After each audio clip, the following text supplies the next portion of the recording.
ভোটের একদিন আগে দক্ষিণ চব্বিশ পরগনার ফলতা বিধানসভা কেন্দ্রে চরম উত্তেজনা সৃষ্টি হলো। নির্বাচনকে কেন্দ্র করে নিরাপত্তা জোরদার করতে কেন্দ্রীয় বাহিনীকে সঙ্গে নিয়ে রুট মার্চে নামেন পুলিশ অবজারভার অজয় পাল শর্মা। কিন্তু সেই রুট মার্চ ঘিরেই শুরু হয় বিক্ষোভ, যা মুহূর্তে উত্তপ্ত করে তোলে গোটা এলাকা।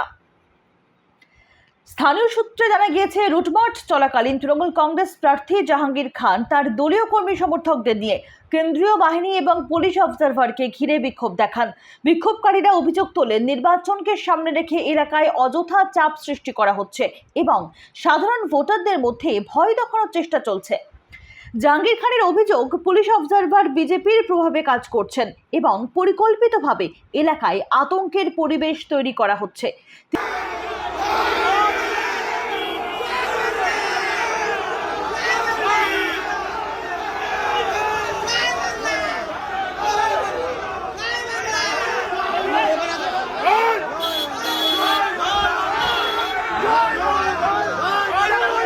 তিনি বলেন, এইভাবে ভয় দেখিয়ে ভোট প্রভাবিত করা যাবে না। ফলতার মানুষ গণতান্ত্রিক পদ্ধতিতেই এর জবাব দেবেন। তার এই মন্তব্য ঘিরে রাজনৈতিক মহলে শুরু হয়েছে চাপানুতোর। অন্যদিকে প্রশাসনের তরফে জানানো হয়েছে, সম্পূর্ণ নিরপেক্ষভাবে এবং শান্তিপূর্ণ নির্বাচন নিশ্চিত করতেই এই রুট মার্চ করা হচ্ছে। ভোটের আগে যে কোনো ধরনের অপ্রীতিকর ঘটনা এড়াতে কেন্দ্রীয় বাহিনী মোতায়েন করা হয়েছে এবং পরিস্থিতির ওপর কড়া নজর রাখা হচ্ছে। ঘটনার জেরে ফলতা এলাকায় ব্যাপক চাঞ্চল্য ছড়িয়েছে। ভোটের আগের দিনই এমন পরিস্থিতি তৈরি হওয়ায় উদ্বেগে রয়েছেন সাধারণ মানুষ। বাজার থেকে বাজার এলাকা থেকে গ্রামাঞ্চল, সব জায়গাতেই চাপা উত্তেজনার আবহ লক্ষ্য করা যাচ্ছে। রাজনৈতিক বিশ্লেষকদের মতে, ভোটের আগে এই ধরনের ঘটনা প্রবাহ নির্বাচনী পরিবেশকে আরও স্পর্শকাতর করে তোলে। তবে শেষ পর্যন্ত শান্তিপূর্ণ ভোট গ্রহণ নিশ্চিত করাই প্রশাসনের কাছে সবচেয়ে বড় চ্যালেঞ্জ হয়ে দাঁড়িয়েছে। সব মিলিয়ে ফলতা বিধানসভা কেন্দ্র এখন কার্যত টানটান উত্তেজনার মধ্যে দিয়ে ভোটের প্রহর গুনছে। আগামীকালের ভোটে এই উত্তেজনার কি প্রভাব পড়ে, এখন সেদিকেই নজর রয়েছে সকলের। কালকে হঠাৎ করে 3টের সময় আমার অফিসে এসেছিল। এসে তখন আমি আমার অফিসের ভিতরে বসে আছি, আমি জানতে পারিনি ওরা এসছে। তারপর দিলাম আমার সিকিউরিটিকে দেখে তাদের চমকেছে এবং তাদেরকে অ্যারেস্ট করে বলে ধমক দিয়েছে। তার কিছুক্ষণ পরে আমার অফিসের স্টাফরা বললো যে এরকম এসছে, পুলিশ অফিসার এসছে, সিআরপিএফ এসছে, এসে সিকিউরিটিকে ধমকাচ্ছে। তারপর আমি বাইরে বেরিয়ে ওদেরকে চাপ সৃষ্টি করলাম আমার সিকিউরিটিকে, যে তোমরা এসপির অর্ডারটা বন্ধ দেবে, আমার কাছে আছো, আমার কথাটা শুনবে। ওরা ওখানে গিয়ে তুমি ওই ধমক চমকে কেন গিয়েছো বা কি এইসব বলার পরে, চেনামি করার পরে ওরা আস্তে আস্তে চলে গিয়ে আমার পাড়ার ভিতরে গিয়ে আমার বাড়ির কাছে গিয়ে আমার বাড়ি থেকে ধমক চমক দিয়ে বড় বড় ডায়লগ কথা বলে চলে গেছে। কিন্তু যেটা আমরা ইলেকশন কমিশন যেটা রুলস আছে, নিয়ম আছে, যে একজন পুলিশ অবজারভার এক্সিকিউটিভ অফিসার উনি পারেন না যে সশরীরে কোথাও উপস্থিত থেকে কাউকে ধমক চমক দেওয়া।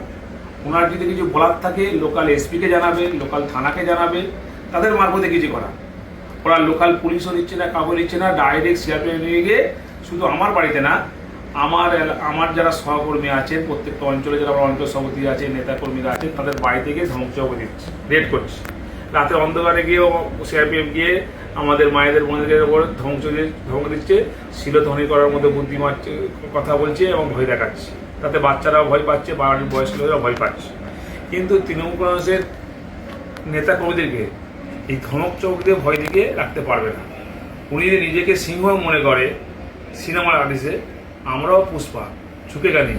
আমরা ঝুঁকবো সাধারণ মানুষের কাছে, আমরা ঝুঁকবো গণদেবতার কাছে। কোনো দিল্লির পুলিশ বা বিজেপির দালালের কাছে আমরা মাথা নত করবো না। জাহাঙ্গীর খান কি ভয় পেল? জাহাঙ্গীর খান ছোটবেলা থেকেই লড়াই করে উঠে এসছে। আমি সিঁড়িতে উঠিনি, লিফটে উঠিনি। আমি পঞ্চায়েত প্রধান 5 বছর ছিলাম, পঞ্চায়েত সমিতির সভাপতি 5 বছর ছিলাম। এই রানিং 2-3 বছর আমি জেলা পরিষদ পূর্ত পরিষদ কর্মাধ্যক্ষ। আজকের আমি বিধানসভার তৃণমূল কংগ্রেসের জোড়াফুল থেকে প্রার্থী হয়েছি। আমি ছোটোবেলায় যেটা দেখেছি, শোলে বই, সে আমজাদ খানের जो आदमी डर गया वो आदमी मार गया। জাহাঙ্গীরের ডিকশনারিতে ডর বলে কিছু নেই। আমরা ভয় পাই অন্যায় দেখে, অপরাধ দেখে, কিন্তু কে ধমকাবে, চমকাবে, ভয় দেখাবে, জাহাঙ্গীর খান তাতে কর্ণপাত করে না। জাহাঙ্গীর যা পরিস্থিতি, কোনোভাবে যদি কালকে আপনাকে গৃহবন্দী করার চেষ্টা করা হয় তাহলে কি করবেন?